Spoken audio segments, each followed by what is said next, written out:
Daniel chapter 12 verse 4 following. നീയോ ദാനിയേലേ, അന്ത്യകാലം വരെ ഈ വചനങ്ങളെ അടച്ച് പുസ്തകത്തിന് മുദ്രയിടുക. പലരും അതിനെ പരിശോധിക്കുകയും ജ്ഞാനം വർദ്ധിപ്പിക്കുകയും ചെയ്യും. അടുത്ത 7-ാം വാക്യം, ഒടുവിലത്തെ ഭാഗം. അവർ വിശുദ്ധ ജനത്തിന്റെ ബലത്തെ തകർത്ത് കളഞ്ഞ ശേഷം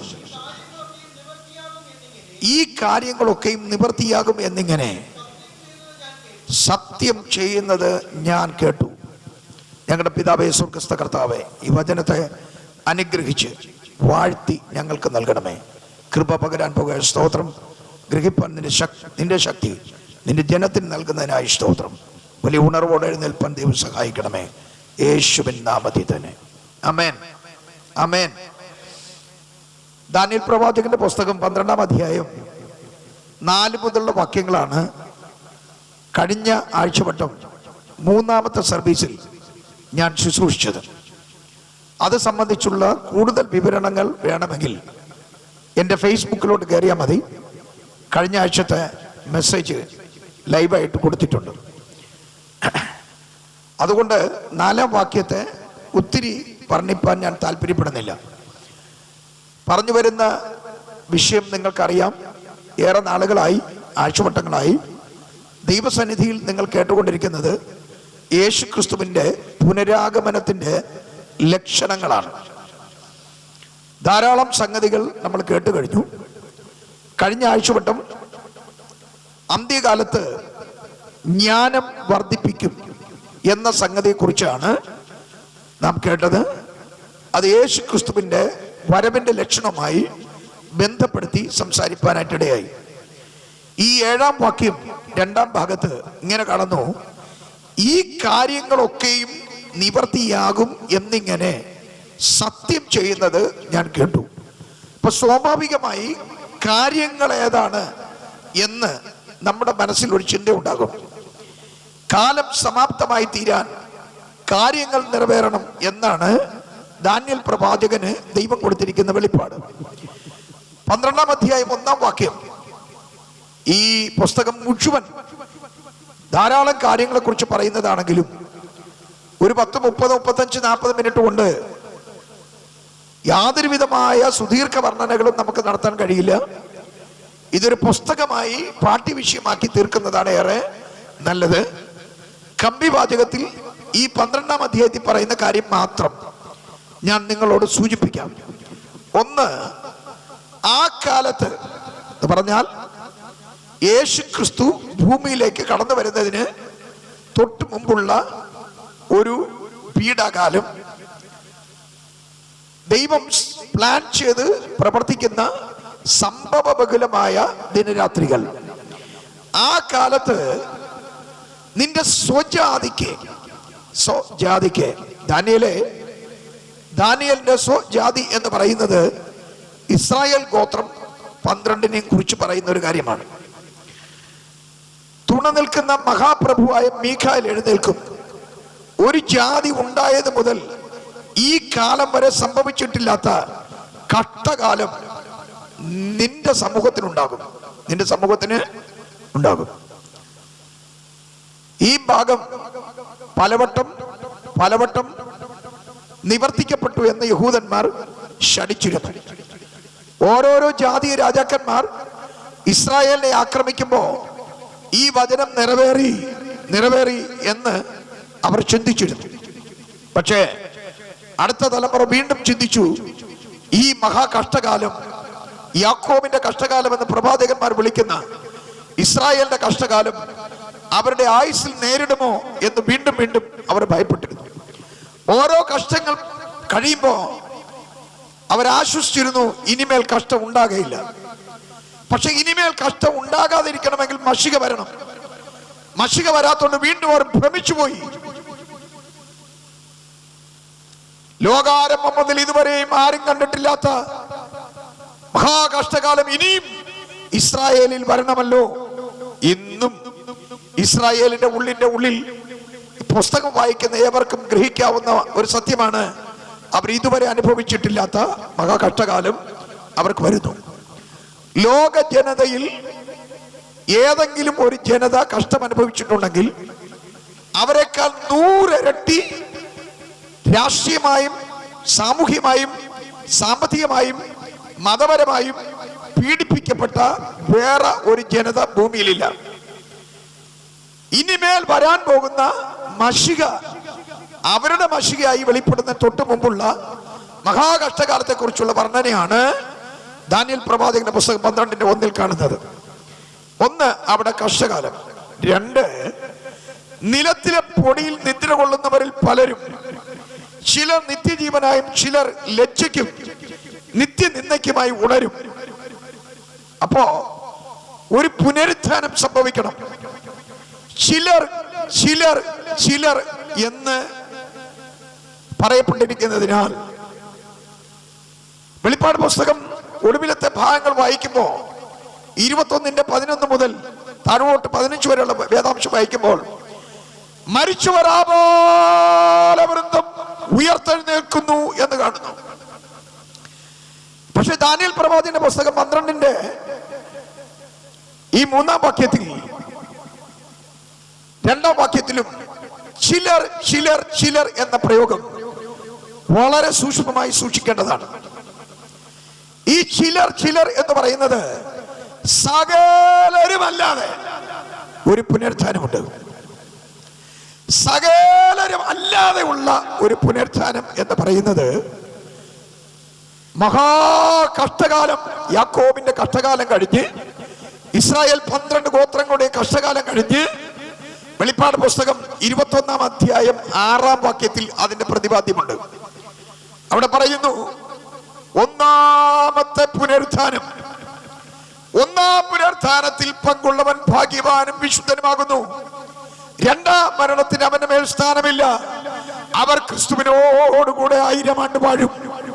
അല്ലോ, അപ്പൊ മഷിക വരുന്നത് 1-ാം പുനരുത്ഥാനത്തിലാകുന്നു എന്ന് വ്യക്തം. ഈ ചിലർ ചിലർ എന്ന് പറയുന്നത് 1-ാം പുനരുത്ഥാനത്തിന്റെ വിവരണമാണ്. തെളിവ് 3-ാം വാക്യമാണ്.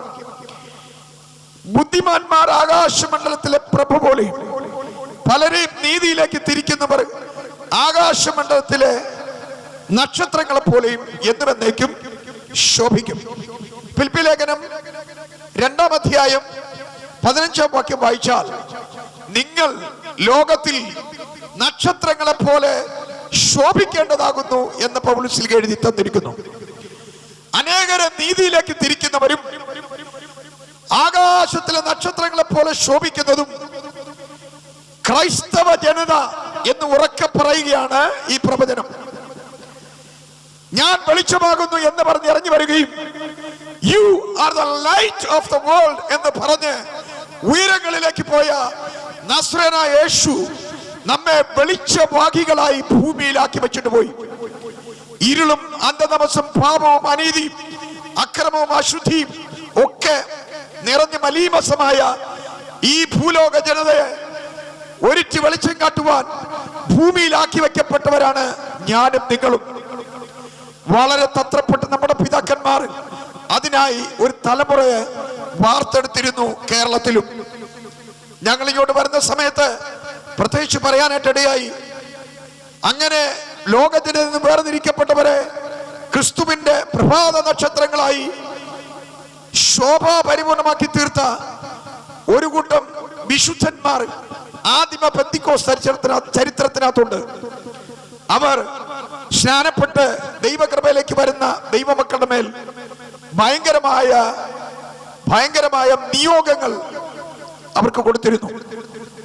ഞാൻ ഇങ്ങോട്ട് വരുമ്പം അനേക പെന്തിക്കോസ്തുകാരുടെ കടകൾ തുറന്നു കിടക്കുമ്പം ഇങ്ങനെ ചിന്തിച്ചു, ഒരു കാലത്ത് പിതാക്കന്മാരുടെ കാലം ഞായറാഴ്ച ദിവസം എന്നൊരു ദിവസമുണ്ടെങ്കിൽ ഒരു കാരണവശാലും അവർ കട തുറക്കൂല, മറ്റു ഒരു കാര്യങ്ങൾക്കും എന്തില്ല, അവർ പോകൂല. അവരത് ആരാധന ദിവസമായി അടിപൊളിയായിട്ട് മാറ്റിവെച്ചു. സ്തോത്രം. ഒരു ഉപവാസ പ്രാർത്ഥന പ്രഖ്യാപിച്ചാൽ സ്നാനപ്പെട്ട എല്ലാ ദൈവമക്കളും കൂലിവേലകൾ മാറ്റിവെച്ച് ദൈവത്തിന്റെ ആലയത്തിൽ വന്ന് ഉപവസിക്കുകയും പ്രാർത്ഥിക്കുകയും ചെയ്തു. കടകൾ തുറന്നു വയ്ക്കുകയോ സ്വന്തം ഉപജീവന മാർഗങ്ങളിൽ പ്രവേശിക്കുകയോ ചെയ്യുന്നവർക്ക് പിതാക്കന്മാർ, സഭാപിതാക്കന്മാർ തിരുവത്താഴം മുടക്കിയിരുന്നു. സഭയിൽ അവർക്ക് വരാം, കാണിക്ക കൊടുക്കാം, സാക്ഷ്യം പറയാൻ അവകാശമില്ല, തിരുവത്താഴത്തിന് അവകാശമില്ല. അങ്ങനെ ഒരു കാലഘട്ടം ഉണ്ടായിരുന്നു. സ്തോത്രം. അത്രമാത്രം സ്ട്രിക്ട്നെസ്സോടുകൂടെ, വളരെ ഉത്സാഹത്തോടുകൂടെ ദൈവദാസന്മാർ ചെയ്തുകൊണ്ടാണ് അടുത്തൊരു തലമുറ വിശ്വാസത്തിലേക്ക് നിലനിൽക്കുവാനുണ്ടായ പ്രധാന കാരണം. സ്തോത്രം. ഉപവാസ പ്രാർത്ഥന പ്രഖ്യാപിച്ചാൽ ഉപവാസ പ്രാർത്ഥന കേറാത്ത ഒരൊറ്റ എണ്ണത്തിന് അന്ന് തിരുവത്താഴം കൊടുത്തിരുന്നില്ല. അവർ അയോഗ്യരായി കൽപ്പിച്ചിരുന്നു. മാത്രമല്ല, അവരെ പ്രഖ്യാപിക്കപ്പെടുന്ന ഉപവാസ പ്രാർത്ഥനകൾ കൂടി വരികയും ഒടുവിലത്തെ നിമിഷം എഴുന്നേറ്റ് നിന്ന് സഭാജനത്തിന് മുമ്പിൽ പറയണം, ഞാൻ കുറ്റമറ്റ മനസാക്ഷി ഉള്ളവനായി, സകലരോടും കുറ്റമറ്റ മനസാക്ഷി ഉള്ളവളായി ഇതാ ഞാൻ തിരുവത്താഴത്തിലേക്ക് അടുത്തു വരുന്നു. എന്റെ മനസാക്ഷി എന്നെ കുറ്റം വിധിക്കുന്നില്ല എന്ന് അവർ ഉറക്കെ പറയുമായിരുന്നു. സ്തോത്രം.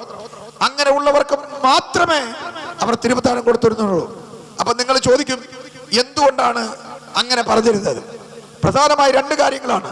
ഒന്ന്, അവർ ആകാശത്തിലെ നക്ഷത്രങ്ങളെ പോലെയും, പിന്നെ അനേകർ നീതിയിലേക്ക് തിരിക്കുന്നവർ, അനേകർ നീതിയിലേക്ക് തിരിക്കുന്ന ബുദ്ധിമാന്മാരായവർ ആകാശമണ്ഡലത്തിലെ പ്രഭ പോലെയും ശോഭിക്കണമെന്നും, ക്രിസ്തു സാക്ഷികളായി വരും കാലങ്ങളിൽ വളരെ കഷ്ടതയുടെ നടുവിൽ, വളരെ പ്രയാസങ്ങളുടെ നടുവിൽ, life is a challenge to continue in Christianity. ഇത് വളരെ മുഖ്യമായ ഒരു കാര്യമാണ്. പരിഹാസങ്ങൾ വരും, നിന്ദകൾ വരും, പട്ടിണികൾ വരും, ദാരിദ്ര്യങ്ങൾ വരും, പീഡനങ്ങൾ വരും, ജീവൻ ത്യജിക്കേണ്ടതായ സന്ദർഭങ്ങൾ വരും. അപ്പൊ വിശ്വാസം ത്യജിച്ചു കളഞ്ഞ് അധമന്മാരായി അധമപാതാളത്തിലേക്ക് ഇറങ്ങാതിരിപ്പാൻ നീതിയുടെ കിരീടത്തിനായി അവരെ വളർത്തിയെടുക്കേണ്ടതിന് വളരെ കർക്കശമായ നിലയിൽ ആത്മീക നേതൃത്വം നൽകിയിരുന്നു. സ്തോത്രം. രണ്ടാമത്തെ കാര്യം എന്ന് പറയുന്നത്, കർത്താവിന്റെ വരവിനായി ഒരുക്കുന്ന ശുശ്രൂഷയിൽ അവർ വളരെ മുൻപന്തിയിലായിരുന്നു, വിശുദ്ധിയോടെ. മൂന്നാമത്തെ കാര്യം എന്തെന്ന് ചോദിച്ചാൽ, 1 കൊരിന്ത്യർ ലേഖനം 12-ാം അധ്യായത്തിൽ എഴുതിയിട്ടുണ്ട്, അയോഗ്യമായി ഈ അപ്പത്തിന്റെയോ ഈ പാനപാത്രത്തിൽ കുടിക്കോ ചെയ്യുന്നവനെല്ലാം യേശു ക്രിസ്തുവിന്റെ രക്തവും മാംസം സംബന്ധിച്ച് കുറ്റക്കാരനായി മാറും. അങ്ങനെ കർത്താവ് ബാലശിക്ഷ കഴിക്കും. അവിടെ വേദന, ഇവിടെ വേദന, ഞരമ്പിന്റെ തകരാറ്, നട്ടലിന്റെ തകരാറ്, മുട്ടിന്റെ തകരാറ്, ഹാർട്ടിന്റെ വാൽവ് പോയി, സ്വതന്ത്രം ബ്രെയിൻ ഡിസോർഡറായി, മക്കൾ വഴിവിട്ടു പോയി, സ്വതന്ത്രം എന്നിത്യാദിയായുള്ള സകല ശിക്ഷണ നടപടികൾ കർത്താവ് ചെയ്യും എന്ന് 1 കൊരിന്ത്യർ ലേഖനത്തിൽ വ്യക്തമായി എഴുതിയിരിക്കുന്നു. അന്ന് പിതാക്കന്മാർ തിരുവത്താഴം നടത്തുമ്പോ ഇതൊക്കെ സംഭവിച്ചിരുന്നു. ഇതൊക്കെ നമ്മളെ സിറ്റി ചർച്ച സംഭവിക്കുന്നില്ലെന്ന് പറയരുത്. ജോയ്സിന്റെ 2 മക്കൾ ഇവിടുന്ന് കണ്ണൂർ ചെന്ന്, കണ്ണൂർ സജിത് കുമാറിന്റെ കൂട്ടായ്മ സ്നാനപ്പെട്ടു. എന്നോട് കള്ളം പറഞ്ഞുകൊണ്ട് പോയി. ഡൽഹിയിൽ ഒരു റിക്രൂട്ട്മെന്റ് നടക്കുന്നു, കുഞ്ഞുങ്ങളെ കൊണ്ട് പോകുന്നു എന്ന് ജോയ്സ് പറഞ്ഞു. സഭ പ്രാർത്ഥിച്ചാണ്. സഹോദരം, കർത്താവേ, ഈ റിക്രൂട്ട്മെന്റിൽ ഈ 2 കുഞ്ഞുങ്ങളെയും സെലക്ട് ചെയ്യണം, ജോലി കിട്ടണം, അവർ മനസ്സാന്തരപ്പെടുകയും വേണം എന്ന് പ്രാർത്ഥിച്ചു. നിങ്ങൾക്കറിയാം, BJ മിനി ഹാളിൽ നടന്ന ആ ഇന്റർസെസറി പ്രെയർ. അവർ തിരിച്ചു വരുന്നത് വരെ ഞാൻ പ്രാർത്ഥിച്ചുകൊണ്ടിരുന്നു. നിങ്ങൾ പിന്നെ പ്രാർത്ഥിച്ചോ ഇല്ലയോ എന്ന് എനിക്കറിയില്ല, അന്നുണ്ടായിരുന്നവരിൽ. സ്തോത്രം. തിരിച്ചു വന്നപ്പോ ഞാൻ അന്വേഷിക്കുകയും ചെയ്തു, തിരിച്ചു വന്നു എന്ന് പറഞ്ഞു. സ്തോത്രം. ജോലി സംബന്ധിച്ചുള്ള കാര്യങ്ങൾ പിന്നെ അറിയിക്കാം എന്ന് പറഞ്ഞു പോലും. പക്ഷെ പിറ്റേ ആഴ്ച ആരാധനാലയത്തിലേക്ക് കടന്നു വന്നു. അവര് എല്ലാവരും കൂടെ കടന്നു വന്നു. 2 ആൺമക്കളും, 28 വയസ്സുകാരനും 24 വയസ്സുകാരനും കടന്നു വന്നു. അജാനബാഹനായ 2 മക്കളുമാരാണ്. നല്ല തടിയും ആരോഗ്യവും സൗന്ദര്യമുള്ള മക്കൾ. നിങ്ങൾക്കറിയാം, ജോയിച്ചിന്റെ മക്കൾ. സ്തോത്രം. ഞാൻ അവന്റെ അടുക്കൽ ചെന്ന് പറഞ്ഞു, ഡൈ, നിങ്ങൾ തിരുവത്താഴം എടുക്കണമെന്ന് ചോദിച്ചു. അപ്പൊ അമ്മ ഇരുന്നിട്ട് പറഞ്ഞു, അവർ സ്നാനപ്പെട്ടു. അവരെന്ത് ചെയ്തു? സ്നാനപ്പെട്ടു. പാസ്റ്റർ ക്ഷമിക്കണം, ഇവിടെ ഒന്നും സ്നാനത്തൊട്ടിയോ സ്നാന വെള്ളമോ രക്ഷയുടെ ദൂതം ഇല്ലാത്തതുകൊണ്ട് ഞങ്ങൾ 3 ദിവസം എവിടെ പോയി? കണ്ണൂർ സജിത്തിന്റെ അവിടെ പോയി ഇരിക്കുക, ധ്യാനത്തിന് കൂടി. 3-ാം നാളിൽ യേശു ഉയർത്തതുപോലെ ഞങ്ങളുടെ കുഞ്ഞുങ്ങൾ എന്ത് ചെയ്തു? രൂപാന്തരപ്പെട്ടു എന്ന് പറഞ്ഞു. സ്തോത്രം. ഞാൻ എൻ്റെ ഭാഷ കൂടെ പറഞ്ഞതേ ഉള്ളൂ. ഈ രൂപാന്തരപ്പെട്ടു എന്ന് പറഞ്ഞവരോട് ഞാൻ പറഞ്ഞു, യോഗ്യമായിട്ട് മാത്രമേ ഇതെന്ത് ചെയ്യാവൂ, എടുക്കാവൂ. അന്ന് നമ്മൾ ജനത്തിന്റെ അടുക്ക ചെന്ന് കയ്യിൽ കൊണ്ട് കൊടുക്കും. അപ്പം നിങ്ങൾക്കറിയാമായിരിക്കും, ഇതുപോലെ ഒന്ന് എടുക്കുന്ന സമയമല്ല. യോഗ്യത ഉണ്ടെങ്കിലും എടുക്കാവൂ എന്ന് മുഖത്ത് നോക്കി പറഞ്ഞു. തിരുവത്താഴം നടത്തിക്കൊണ്ടിരിക്കുന്ന സമയത്ത് കുഞ്ഞുങ്ങൾ രണ്ടുപേരോട് പറഞ്ഞു, ഞങ്ങൾക്ക് യോഗ്യത ഉണ്ടെന്ന് പറഞ്ഞു. നിങ്ങൾക്കറിയാം ആ സംഭവം. 1 മാസത്തിനുള്ളിൽ മൂത്ത മകനെ ഇളയ മകൻ അടിച്ചെടുത്ത് കിണറ്റിനകത്തിട്ടു. അവർ പറഞ്ഞത് ചാടിപ്പോയി എന്ന്. സ്വതം അവർ പറഞ്ഞത് ആകസ്മിക സംഭവിച്ചത്. അതിൻ്റെ കേസ്, വഴക്ക്, റിസൾട്ട് ഒക്കെ ഉണ്ടായി. അതിൻ്റെ ഇൻവെസ്റ്റിഗേഷൻ വരുന്ന ചില മാസങ്ങൾക്കുള്ളിൽ പിന്നെ മറ്റവനും ഈ ലോകത്തോട് വിട പറഞ്ഞു. നിങ്ങൾക്കറിയാം, 2 ആൺമക്കൾ വേഗത്തിൽ ഒരു വീട്ടിൽ മരിച്ചു. 2 പേരുടെ ശവക്കല്ലറ ഒരിടത്ത്. സ്വതം നിങ്ങൾ 1 കൊരിന്ത്യർ ലേഖനം 14 വായിച്ചു നോക്കൂ. അവിടെ എഴുതിയിരിക്കുന്നു, അയോഗ്യമായി അപ്പം ഭക്ഷിച്ചാൽ നിങ്ങളിൽ പലരും രോഗികളാകും, ചിലര് നിദ്ര പ്രാപിക്കും, മരിച്ചു പോകും എന്നെഴുതിയിരിക്കുന്ന പുസ്തകമാണിത്. ഇനിയുമുണ്ട് സിറ്റി ചർച്ചിൽ അങ്ങനെ സംഭവിച്ച. പറഞ്ഞാൽ ചിലപ്പം ഇന്നുള്ളവർക്ക് വേദനിക്കും, കാരണം അവരുമായി ബന്ധപ്പെട്ടവരുണ്ട്. സ്തോത്രം. പിന്നെ ഒരു സമയം ആത്മനിയോഗം ഉണ്ടെങ്കിൽ ഞാൻ പറഞ്ഞുതരാം. മറ്റൊരു പോയതുകൊണ്ടാണ് പറഞ്ഞത്. ആമേൻ. അപ്പോൾ അതിനെ പറയില്ലായിരുന്നു. സ്തോത്രം. അപ്പോൾ നോക്കൂ, ഇവിടെ അങ്ങനെ പിതാക്കന്മാർ ദൈവജനത്തെ നക്ഷത്രങ്ങളായി ശോഭിക്കുവാൻ അവരെ ഒരുക്കിയെടുത്തിരുന്നു. ഞാൻ പറഞ്ഞത്, യേശു ക്രിസ്തു ജനിക്കുന്നതിനും 600 വർഷങ്ങൾക്ക് മുമ്പ് ദാനിയേലിന് കൊടുത്ത പ്രവചനങ്ങളിൽ വ്യക്തമായ സൂചന നൽകുന്നു. അന്ത്യകാലത്ത് ഇസ്രായേലിന് മഹാകഷ്ടകാലം വരികയും 2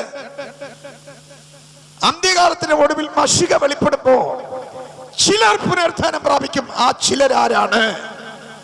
1-ാം പുനരുത്ഥാനത്തിൽ പങ്കാളികളായ ക്രിസ്തുവിന്റെ ആൾക്കാരെന്ന് ഞാൻ പ്രത്യേകിച്ച് വെളിപ്പാട് പുസ്തകം 21-ന്റെ 6-ാം വാക്യം പറഞ്ഞ് നിങ്ങളെ കേൾപ്പിച്ചു. താഴെ പറയുന്നു, ഒരു വലിയ വിശുദ്ധ പ്രജ, കർത്താവിനെ അവിടെ ശോഭിക്കുന്ന വിളക്കുകളായി തീരുന്ന ഒരു വിശുദ്ധ പ്രജ ഭൂമിയിൽ ഉണ്ടാകും. നീതിക്കും അധർമ്മത്തിനും എന്ത് യോഗ്യത? വിഗ്രഹത്തിനും ദൈവത്തെ ക്രിസ്തുവിനും തമ്മിൽ എന്ത് പൊരുത്തം? നിങ്ങൾ വായിച്ചു നോക്കൂ. 1 കൊരിന്ത്യർ 2 കൊരിന്ത്യർ ലേഖനം 6-ാം അധ്യായം അതിന്റെ 14 മുതലുള്ള വാക്യങ്ങൾ. നിങ്ങൾ അവിശ്വാസികളെ ഇണയില്ലാപ്പിണ കൂടരുത്. നീതിക്കും അധർമ്മത്തിനും തമ്മിൽ എന്ത്? വെളിച്ചത്തിന് ഇരുളിനോട് എന്ത് കൂട്ടായ്മ? ക്രിസ്തുവിനും ബെലിയാമിനും എന്ത് പൊരുത്തം? അല്ല, വിശ്വാസിക്ക് അവിശ്വാസിയുമായി എന്തോഹരി? ദൈവാലയത്തിന് വിഗ്രഹങ്ങളോട് എന്ത് യോഗ്യത? നോക്കൂ, ഇങ്ങനെയുള്ളൊരു സഭയുണ്ട്. ഇങ്ങനെയുള്ളൊരു സഭയുണ്ട്. ഈ വചനമായി തന്നെ സ്ഥാപിതമായിരിക്കുന്ന ഒരു വിഗ്രഹ സ്തൂപങ്ങളുമില്ലാത്ത. സ്വോത്രം. ജാതികളോട് കലരരുത്, അവിശ്വാസികളെ കല്യാണം കഴിക്കരുത്, വിശുദ്ധമായി ജീവിക്കണം എന്ന് ഉറക്കെ പറയുന്ന സഭയുണ്ട്. സ്വോത്രം. അപ്പൊ നാം ഓർക്കണം, ഒരു വേർപെട്ട ജീവിതം നയിച്ച് ജ്യോതിസുകളെ പോലെ പ്രകാശിക്കുന്ന ഒരു സമൂഹം ഉണ്ടാകും എന്ന് പ്രവചിച്ചു. 4 അന്ത്യകാലത്ത് ഈ പുസ്തകത്തെ കുറിച്ച് പരിശോധിക്കുന്നവരുണ്ടാകും എന്ന് പ്രവചിച്ചു. കർത്താവ് വരുന്നതിന് തൊട്ട് മുമ്പ് ഈ പുസ്തകത്തെ കുറിച്ച് എന്ത് ചെയ്യും? അതാണ് 4-ാം വാക്യം. പരിശോധിക്കും എന്നെഴുതി. ഒന്ന് വായിക്കാമോ? അപ്പൊ ഒന്നുകൂടെ. നീയോ ദാനിയേലേ, അന്ത്യകാലം വരെ വചനങ്ങളെ അടച്ചു മുദ്രയിടുക. പലരും അതിനെ പരിശോധിച്ച് ജ്ഞാനം വർദ്ധിപ്പിക്കും. ഞാൻ കഴിഞ്ഞ ആഴ്ച സൂചിപ്പിച്ചു അത്. സ്തോത്രം. ഈ നൂറ്റാണ്ട് പോലെ വചനം പരിശോധിച്ച ഒരു നൂറ്റാണ്ട് ഉണ്ടായിട്ടില്ല ചരിത്രത്തിൽ. സ്തോത്രം. പ്രത്യേകിച്ച് ബാപ്റ്റിസ്റ്റ്, ബ്രദറൻ, കൊയ്ക്കേഷൻ, മിനിനേഴ്സ്, സാൽവേഷൻ, CSI, മാർത്തോമേഴ്സ്, ഇവാഞ്ചലിക്കൽ ചർച്ചസ്, പെന്റിക്കോസ്റ്റൽ ചർച്ചസ് മുതലായ സകല മെയിൻലൈൻ പ്രോട്ടസ്റ്റന്റ് ചർച്ചുകൾ, അവിടുത്തെ സഭാപിതാക്കന്മാരും അവിടുത്തെ സഭാജനവും ദൈവത്തിന്റെ വചനങ്ങളെ പരിശോധിക്കാൻ തുടങ്ങി. ഹല്ലേലൂയ. ദൈവവചനങ്ങൾ നന്നായി ഗ്രഹിപ്പാൻ തുടങ്ങി. വേദപുസ്തകത്തെ അടച്ച് പൂട്ടിവെച്ചിരുന്നു ഏകദേശം 19 നൂറ്റാണ്ടുകൾ. 1, 2, 3, 4 നൂറ്റാണ്ട് കഴിഞ്ഞാൽ 5-ാം നൂറ്റാണ്ട് മുതൽ 19-ാം നൂറ്റാണ്ടിന്റെ ആരംഭം വരെ വേദപുസ്തകം കണി കാണാൻ കൊടുത്തിരുന്നില്ല. 15-ാം നൂറ്റാണ്ടിന്റെ ഇരുണ്ട കാലഘട്ടം നോക്കുമ്പോൾ വേദപുസ്തകം വായിച്ചവരുടെ നാക്കറക്കുകയും ക്രിസ്തീയ ജനത വേറെ ആരുമല്ല വേദപുസ്തകം ട്രാൻസ്ലേറ്റ് ചെയ്തവരെ ചിതയിലിറക്കി കൊല്ലുകയും ചെയ്ത ബ്ലഡി മേരിയുടെ ചരിത്രം വായിച്ചിട്ടില്ലേ? വായിക്കൂ. 16-ാം നൂറ്റാണ്ടിന്റെ ആരംഭം ജോൺ ഹുക്സ് മുതലായവരെ ചിതയിലിറക്കി ചുട്ടരിച്ചു വന്നില്ലേ? മാർട്ടിൻ ലൂഥറിനെ വധിക്കാൻ നിയമം ഉണ്ടാക്കിയില്ലേ സഭ? വേദപുസ്തകം പരിശോധിക്കാൻ പാടില്ല, വേദപുസ്തകം വായിക്കാൻ പാടില്ല എന്നൊരു കാലഘട്ടം ഉണ്ടായിരുന്നില്ലേ? 19-ാം നൂറ്റാണ്ടിന്റെ ആരംഭം നോക്കൂ. യൂറോപ്യൻ രാജ്യങ്ങളിലേക്ക്, മറ്റു പാശ്ചാത്യ രാജ്യങ്ങളിലേക്ക്, ഭൂലോകത്തിന്റെ വിവിധ ഭാഗങ്ങളിൽ നിന്ന് രക്ഷിക്കപ്പെടുന്ന യുവതികൾ, യുവാക്കന്മാർ ആമേൻ പിന്നെ ഒഴുകാൻ തുടങ്ങി. ലക്ഷക്കണക്കിന് സെമിനാരികൾ വന്നു. ഈ കഴിഞ്ഞ ഒരു 10 വർഷത്തിനു മുമ്പ് കേരളത്തിൽ എത്രമാത്രം ബൈബിൾ സ്കൂളുകൾ വന്നെന്നറിയാമോ? ആയിരക്കണക്കിന് ബൈബിൾ സ്കൂളുകൾ ഒരു 10-15 വർഷത്തിനു മുമ്പ് ഈ കേരളത്തിലുണ്ടായി. ഇതിനെല്ലാം മുഖ്യമായ ലക്ഷ്യം ആത്മാവിന്റെ ത്വര, പ്രേരണയായിരുന്നു. വേറൊന്നുമല്ല, വചനം പരിശോധിക്കാൻ. വചനം ഇവരൊക്കെ പറയുന്നതൊക്കെ ശരിയാണോ എന്ന് പരിശോധിക്കാൻ ഒരു പുതിയ തലമുറ എഴുന്നേറ്റു. ആ കാലഘട്ടമാണിത്. ഏറ്റവും കൂടുതൽ സെമിനാരികളും, ഏറ്റവും കൂടുതൽ ബൈബിൾ കോളേജുകളും, ഏറ്റവും കൂടുതൽ ബൈബിൾ സ്കൂളുകളും, ഏറ്റവും കൂടുതൽ വചന പഠനവും നടന്നത് ഈ നൂറ്റാണ്ടിലാണ്. പ്രത്യേകിച്ച് സ്കോളേഴ്സ്, തിയോളജിക്കൽ സ്കോളേഴ്സ് എന്നറിയപ്പെടുന്ന ഒരു വലിയ വിഭാഗക്കാരെ എന്ത് ചെയ്തു ഉണ്ടായി. ഹീബ്രു, ആരാമിക്, ഗ്രീക്ക് മുതലായ ബൈബിൾ ഭാഷകളെ ശരിക്കും നന്നായി പഠിച്ച് അതിന്റെ മാനുസ്ക്രിപ്റ്റുകൾ പരിശോധിച്ച് എത്ര മാനുസ്ക്രിപ്റ്റുകൾ നിലവിലുണ്ടെന്നും ആ മാനുസ്ക്രിപ്റ്റുകളിലുള്ള തെറ്റുകൾ എന്തെന്നും ഒക്കെ കണ്ടുപിടിച്ച ഒരു നൂറ്റാണ്ടാണ് ഈ നൂറ്റാണ്ട്. എത്ര പ്രിന്റിംഗ് മിസ്റ്റേക്കുകളുണ്ട്, എത്ര ഗ്രമാറ്റിക്കൽ മിസ്റ്റേക്കുകളുണ്ട്, ആ ആശയം സുവികൃതമാണോ, അത് ചേർക്കപ്പെടേണ്ടതാണോ എന്നൊക്കെ പറഞ്ഞുകൊണ്ട് ഈ 66 പുസ്തകത്തെ പഠിക്കാൻ ഇറങ്ങിയ കോടിക്കണക്കിന് ക്രൈസ്തവ യുവതികളുടെയും യുവാക്കന്മാരുടെയും ചരിത്രമാണ്. അത് 2 വിഭാഗങ്ങളായി കീറിമുറിഞ്ഞു ചരിത്രത്തിൽ. ഒന്ന് ലിബറൽസ് എന്ന് വിളിച്ചു, 2 ഇവാഞ്ചലിക്കൽ സ്കോളേഴ്സ് എന്ന് വിളിച്ചു. കണ്ടോ? സ്തോത്രം. പ്ലൂറാലിസ്റ്റിക് സ്കോളേഴ്സ് എന്ന് വിളിച്ചു. സ്തോത്രം. വിമർശന ദൈവശാസ്ത്രജ്ഞന്മാരെന്ന് വിളിച്ചു. ഇങ്ങനെ വേദപുസ്തകത്തെ അങ്ങോളം ഇങ്ങോളം കീറിമുറിച്ച് തലനാരിഴ കീറിമുറിച്ചതുപോലെ ഇത് പരിശോധിക്കാൻ തുടങ്ങി. ഞാനും 12 വർഷം പരിശോധിച്ചു. ഈ 12 വർഷത്തെ സെമിനാരി പഠനത്തിൽ പരിശോധിച്ചത് 2 വാക്ക് മാത്രം. What is the meaning and relation of spirit and water in the gospel of John? എങ്ങനെയുണ്ട്? മനസ്സിലായോ?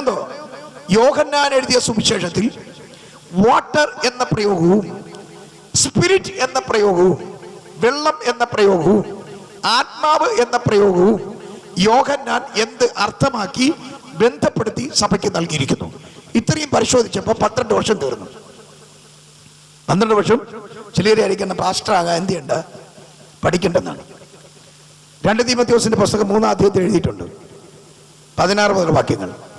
നീ ഇന്നവനോട് പഠിച്ചുവെന്നും നീ ബാല്യം മുതൽ പഠിച്ചതും അവിടെ എഴുതിയിട്ടുണ്ട്. ദൈവം വലിയ ഭാഗ്യം നൽകി. ഒരു 5 വയസ്സ് 3 വയസ്സിലൊക്കെ കാണാതെ വചനം പഠിക്കാൻ. സ്തോത്രം. ആദ്യം പഠിച്ച വചനം ആത്മാവിൽ ദരിദ്രർ ഭാഗ്യവാന്മാർ, സ്വർഗരാജ്യം അവർക്കുള്ളത്. യേശു മലമേൽ കയറിയിരുന്ന ശേഷം ശിഷ്യന്മാരോട് അരുളി ചെയ്തത് എന്തെന്നാൽ ഭാഗ്യവചനങ്ങളാണ്. 100 കണക്കിന് 1000 വാക്യങ്ങൾ. സ്തോത്രം. വളരെ ബാല്യം മുതൽ കണ്ണു തുറന്ന് കണ്ടത് വചനമാണ്. സ്തോത്രം.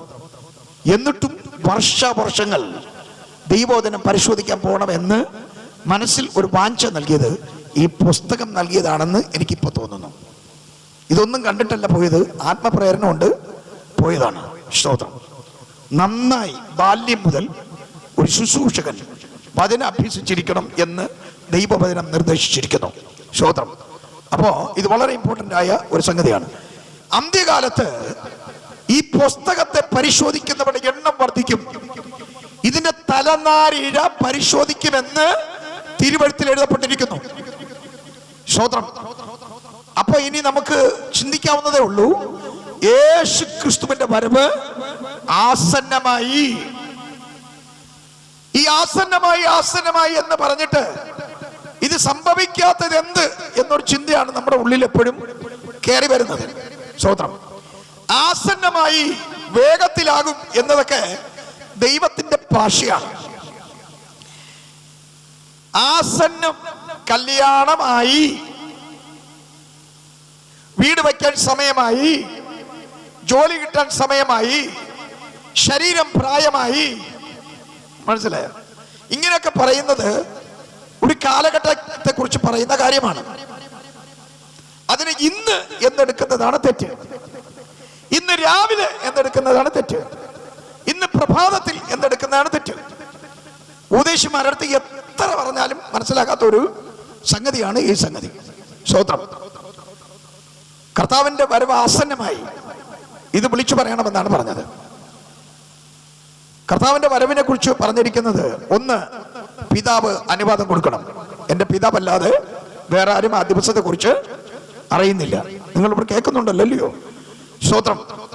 യേശു വ്യക്തമായും സ്ഫുടമായും മത്തായി സുവിശേഷം 24 പറയുന്നു, അമ്മ പറഞ്ഞു, എന്റെ പിതാവ് എനിക്ക് അനുവാദം തരണം. പിതാവല്ലാതെ പുത്രൻ കൂടെ ആ ദിവസത്തെ കുറിച്ച് അറിയുന്നില്ല. രണ്ടാമത്തെ സംഗതി, എബ്രായ ലേഖനം 10:37 ചിലർ താമസം എന്ന് വിചാരിക്കുന്ന പോലെ കർത്താവിന്റെ വരവ് എന്ത് ചെയ്യുന്നില്ല? താമസിക്കുന്നില്ല, വൈകുന്നില്ല എന്നൊരു പ്രയോഗമാണ്. പിന്നെ എന്തുകൊണ്ട് 2000 വർഷം പിന്നിട്ടു എന്നൊരു ചോദ്യം വരും. സ്തോത്രം. വാസ്തവത്തിൽ വേറൊന്നുമല്ല, ഒടുക്കത്തെ പാപിയും ദൈവരാജ്യത്തിൽ വരുന്നത് യേശു അറിയുന്നു. കർത്താവ് പറയുന്നുണ്ട്, അവസാനത്തെ പാപിയും മാനസാന്തരപ്പെടുപോലും യേശു കടന്നു വരുന്നില്ലെന്ന് ഈ പുസ്തകത്തിൽ എഴുതിയിട്ടുണ്ട്. ഹല്ലേലൂയ. നമ്മുടെ കാര്യം ഇക്കാര്യം നമ്മൾ മനസ്സിലാക്കേണ്ടതാണ്. സ്തോത്രം. മൂന്നാമത്തെ സംഗതി എന്ന് പറയുന്നത്, ഈ പ്രവചന പുസ്തകത്തിൽ എഴുതിയിരിക്കുന്ന പ്രവചനങ്ങൾ നിറവേറണം. എന്ത് ചെയ്യണം? പ്രവചനങ്ങൾ നിറവേറണം. പ്രവചനങ്ങൾ നിറവേറണമെങ്കിൽ ഈ സംഭവങ്ങൾ നാം മനസ്സിലാക്കണം. ഒന്ന്, യാക്കോബിന്റെ കഷ്ടകാലം വരണം. രണ്ട്, ചിലർ നിത്യജീവനായും ചിലർ നിത്യലജ്ജയ്ക്കായിട്ടും ഉയർക്കുന്ന സംഭവം ഉണ്ടാകണം. ആ ചിലർ എന്ന് പറയുന്ന താഴെ എഴുതിയിരിക്കുന്നവരാണ്. നീതിയിലേക്ക് തിരിക്കുന്നവർ ഇറങ്ങി പുറപ്പെടണം. പിന്നെ സ്തോത്രം, ബുദ്ധിമാന്മാർ ആകാശമണ്ഡലത്തിലെ പ്രഭു പോലെയും അനേകം പേരെ നീതിയിലേക്ക് തിരിക്കുന്നവർ, അനേകം പേർ നമ്മുടെ കുടുംബത്തിനകത്ത് നിന്ന് പോലും അനേകം പേർ സുവിശേഷ വേലയ്ക്ക് വേണ്ടി ഇറങ്ങണം. എന്റെ വീട്ടിനകത്തുനിന്ന് ഞാൻ ഇറങ്ങി, എനിക്ക് മുമ്പ് എന്റെ ചേട്ടൻ സാങ്കുട്ടി ഇറങ്ങി, ഞങ്ങൾക്ക് നടുവില് ഒരു ചേച്ചിയുണ്ട്, അവള് പൂർണ്ണസമയ സുവിശേഷ വേലയ്ക്ക് ഇറങ്ങി. സാങ്കുട്ടി പൂർണ്ണസമയ സുവിശേഷ വേലയ്ക്ക് ഇറങ്ങി. ഞങ്ങളെ വീട്ടിൽ കൊച്ചുമക്കൾ മെബിരാജ് പൂർണ്ണസമയ സുവിശേഷ വേലയ്ക്ക് ഇറങ്ങി. ജോലിയോടുള്ള ബന്ധത്തിൽ സുവിശേഷ വേലയ്ക്ക് ജോബി ഇറങ്ങി. ജോലിയോടുള്ള ബന്ധത്തിൽ സുവിശേഷ വേലയ്ക്ക് ബ്ലസ്സിമോൾ ഇറങ്ങി. ജോലിയോടുള്ള ബന്ധത്തിൽ സുവിശേഷ വേലയ്ക്ക് പിന്നെ സജി ഇറങ്ങി. സ്തോത്രം. ഇങ്ങനെ ഈ പേര് പറയണോ? ഞാൻ എൻ്റെ അമ്മ പ്രസവിച്ചതിൽ എൻ്റെ വീട്ടിനകത്ത് അനേകം പേര് പൂർണ്ണ സമയവും ഭാഗികമായും സുവിശേഷ വേലയ്ക്ക് ഇറങ്ങി. സ്തോത്രം. അങ്ങനെയാണെങ്കിൽ നിങ്ങളുടെ വീട്ടിനകത്തെ അനേകം പേര് നീതിയിലേക്ക് തിരിക്കാൻ ഇറങ്ങി വരണം. എങ്കിൽ കർത്താവ് വരും. വളരെ സ്പഷ്ടമാണത്. സ്തോത്രം. മൂന്ന്, സംഭവങ്ങൾ നിറവേറണം. സംഭവങ്ങൾ നിറവേറണം. അല്ലേ പാസ്റ്ററെ, യേശു വരാൻ താമസിക്കുമെന്നാണ് പറഞ്ഞത്? ഞാൻ എപ്പോഴും പറയാറുണ്ട്, 1-ാം നൂറ്റാണ്ടിലെ ജനം ലക്ഷക്കണക്കിന് ആളുകൾ രക്തസാക്ഷിയായി മരിക്കുമ്പോൾ അവർ മനസ്സിലാക്കിയിരിക്കുന്നു, ഈ കഷ്ടകാലം മാറുകയും യേശു കടന്നു വരികയും ചെയ്യും. അവർ രക്തസാക്ഷിത്വത്തിന് വേണ്ടി കഴുത്തുകൊണ്ട് കൊടുക്കാൻ വേണ്ടി റോമൻ ആരാച്ചാർമാരുടെ മുമ്പിൽ നിൽക്കുമ്പോൾ അവർ മനസ്സിലാക്കിയിരുന്നു, യേശു തിരിച്ചു വന്ന് അവരെ കൊണ്ടുപോകുന്നു. മനസ്സിലായോ? നമ്മുടെ ഈ ആയുസിൽ യേശുവിന്റെ വരവിനോട് ഒരുങ്ങിയിരിക്കണം എന്ന് പറഞ്ഞത് രണ്ട് പ്രധാന കാരണങ്ങളാണ്. ഒന്ന്, ഈ സംഭവങ്ങൾ സംഭവിക്കാൻ ചിലർ പറയുന്ന പോലെ വലിയ കാലഘട്ടം നേരിടില്ല, കാലഘട്ടം വേണ്ടി വരില്ല. ഇത് അമ്മയ്ക്ക് പ്രസവ വേദന വന്നതുപോലെ ആരംഭിക്കും എന്ന് എഴുതിയിരിക്കുന്നു. മനസ്സിലായോ? കുട്ടി ഉണ്ടായി എന്നുള്ളത് അറിയാം, കൊച്ചു കൊച്ചു വേദനകളൊക്കെ ഉണ്ടായി. 2000 വർഷം കൊണ്ട് കുട്ടി ഉണ്ടായി. കുട്ടി ദൈവസഭയാണ്. അവര് വേദനപ്പെട്ടുകൊണ്ടായിരുന്നു. പക്ഷേ അമ്മയ്ക്ക് പ്രസവ വേദന വരുന്നത് പോലെ ഒരു മഹാകഷ്ടകാലം ആരംഭിക്കുമെന്ന്, ഒരു വേദനാകാലം ആരംഭിക്കും. സ്തോത്രം. ആ വേദനാകാലം, അമ്മയുടെ വേദനാകാലം എന്ന് പറയുന്നത് ദീർഘമായി നിൽക്കുന്നതല്ല, പക്ഷേ അതികഠിനമായ വേദനയാണ്. അതുകൊണ്ട് യേശു പറഞ്ഞു, ഒരു ചുരുങ്ങിയ സമയം അമ്മ വേദനിക്കുമെന്ന് പറഞ്ഞു. സഭയാകുന്ന അമ്മ വേദനിക്കുമെന്ന് പറഞ്ഞു. നിങ്ങൾ എന്ന് സൂചിപ്പിച്ചുകൊണ്ടാണ് യേശു പറഞ്ഞിരിക്കുന്നത്. വൃദ്ധന്മാർ നിമിത്തമോ എന്ന് പറഞ്ഞാൽ യേശു പറഞ്ഞിരിക്കുന്നത്. ആ ഭാഗത്തേക്ക് ഞാൻ വരാം. സ്തോത്രം. നിങ്ങൾ വായിച്ച വേദാംശത്തിലേക്ക് വരൂ. സ്തോത്രം. 7-ാം വാക്യം, വിശുദ്ധ ജനത്തിന്റെ ബലത്തെ തകർത്ത് കളയും. വിശുദ്ധ ജനത്തിന്റെ ബലത്തെ തകർത്ത് കളയും. സ്തോത്രം, സ്തോത്രം. അപ്പൊ നോക്കൂ, ഇവിടെ പറഞ്ഞു വരുമ്പോ വളരെ സ്പഷ്ടമായി പറയുന്ന ഒരു കാര്യം, വിശുദ്ധന്മാരുടെ ബലത്തെ തകർത്ത് കളയുന്ന ഒരു കാലം വരും. സ്തോത്രം. വിശുദ്ധന്മാർ ആരാകുന്നു? ഇതാണ് നമ്മൾ മനസ്സിലാക്കേണ്ടത്. നിലവിലുള്ള പെന്തിക്കോസ്ത് വിശ്വാസം അനുസരിച്ച് ഇവിടെ പറയുന്ന വിശുദ്ധന്മാർ ഇസ്രായേലുകളാണ് എന്നാണ് നിഗമനം. പക്ഷേ ഇസ്രായേലുകളെ കുറിച്ച് സ്വജാതി എന്ന് ദാനിയേലിനോട് പറഞ്ഞിട്ടാണ് താഴെ പറയുന്നത്, വിശുദ്ധന്മാരുടെ ബലത്തെ തകർത്ത് കളയും. മനസ്സിലായില്ല? ഇസ്രായേലിന്റെ പീഡനവും, ഇസ്രായേലിന് എതിരെയുള്ള പീഡനവും മഹാകഷ്ടകാലവും വിശുദ്ധന്മാരുടെ ബലത്തെ തകർത്ത് കളയുന്ന കാലം വരും. അപ്പൊ അതിന്റെ അർത്ഥം രണ്ട് സമൂഹങ്ങൾ ഇവിടെ പ്രത്യേക വേദന അനുഭവിക്കും ഈ ലോക ജനതയാൽ.